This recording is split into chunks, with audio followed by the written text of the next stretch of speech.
Now that you've purchased your electric fan relay kit from Champion Cooling Systems, the instructions will show you how to install it.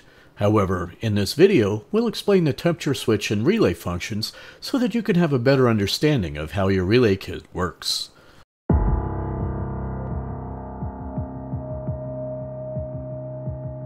The existing temperature sender works like a variable resistor, which varies the signal sent to your gauge.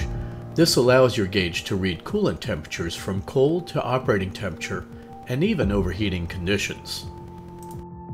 The sender in your relay kit operates as an on-off switch, providing a signal for the relay when the temperature reaches approximately 185 degrees, and then shutting off when the temperature drops to approximately 175 degrees. For this reason, you cannot interchange the two senders, and you must only use our sender with our relay kit. So, what would happen if you use your existing temperature sender to control the relay? Since the relay needs a solid ground signal, your existing sender probably won't provide that signal until it reaches zero resistance, which means the sender would be at its maximum reading, and translates to pegging the gauge when the temperature reaches about 250 degrees.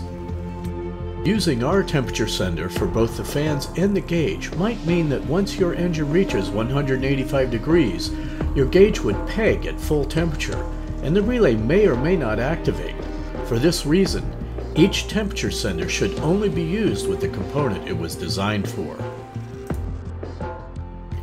The relay in your kit works as a switch to control the fans. It absorbs larger current loads than what a standard switch can handle. This is why using a bypass switch under the dash should only be used in conjunction with the relay. The switch circuit of the relay requires two conditions to be met: a positive signal from your ignition being activated, and a ground signal from either a bypass switch or our temperature sender when it reaches about 185 degrees. With a better understanding of these components, it will hopefully help you to understand how your relay kit works and why other components can't be interchanged. The ultimate goal is to switch your fans on when the temperature reaches about 185 degrees, and with all components wired according to your instructions, you'll be on the road to keeping cool in no time.